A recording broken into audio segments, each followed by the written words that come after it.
ఢిల్లీకి బయలుదేరారు సీఎం రేవంత్ రెడ్డి, మంత్రులు భట్టి విక్రమార్క, ఉత్తమ్ కుమార్ రెడ్డి. అధిష్టానం పిలుపుతో ఇప్పటికే ఢిల్లీ చేరుకున్నారు టీపీసీసీ చీఫ్ మహేష్ కుమార్ గౌడ్. సాయంత్రం కేసీ వేణుగోపాల్తో భేటీ కానున్నారు. కేబినెట్ విస్తరణ, భారత్ సంవిధాన్ కార్యక్రమంపై చర్చించే అవకాశం ఉన్నట్టుగా తెలుస్తోంది. పూర్తి డీటెయిల్స్ అందిస్తారు మా కరెస్పాండెంట్ రాకేష్. లైవ్ లో సిద్ధంగా ఉన్నారు. రాకేష్, చెప్పండి, అధిష్టానం పిలుపుతో వీళ్ళంతా ఢిల్లీకి వెళ్ళినట్టుగా తెలుస్తోంది. ఏంటి అజెండా? మీ దగ్గర ఉన్న అప్డేట్స్ ఏంటి? తెలంగాణ క్యాబినెట్ విస్తరణ ప్రక్రియ కొలికి వచ్చినట్టుగానే చెప్పుకోవచ్చు. ఇప్పటికే ఆలస్యమైందని భావిస్తున్న ఏఐసీసీ, దీంతోపాటు టీపీసీసీ కూడా ఈసారి ఖచ్చితంగా ఎక్స్పెన్షన్ చేయాలనే డిసైడ్కి వచ్చినట్టుగా సమాచారం.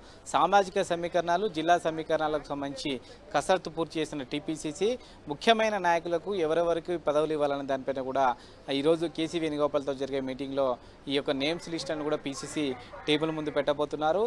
సీఎంతో పాటు డిప్యూటీ సీఎం అలాగే ఉత్తమ్ కుమార్ రెడ్డి పీసీసీ ఇప్పటికే ఢిల్లీ వెళ్లారు. ఈ నలుగురితో కలిసి సంబంధించి కేసీ వేణుగోపాల్ చర్చించబోతున్నారు. ప్రాథమికంగా కేసీ వేణుగోపాల్ దగ్గర నిర్ణయం జరిగిన తర్వాత చివరిగా రాహుల్ గాంధీ దగ్గరికి ఈ యొక్క సమాచారాన్ని తీసుకెళ్లే అవకాశం కల్పిస్తుంది. క్యాబినెట్ ఎక్స్పాన్షన్ కాకుండా డీలిమిటేషన్కి సంబంధించి తెలంగాణ కాంగ్రెస్ తీసుకున్న నిర్ణయం అయితేంది, మొన్న 22న జరిగిన చెన్నై మీటింగ్కి సంబంధించి పార్టీ నిర్ణయం అయితేంది, ఈ అంశాలన్నీ కూడా రాహుల్ గాంధీకి వివరించే అవకాశం ఉంది.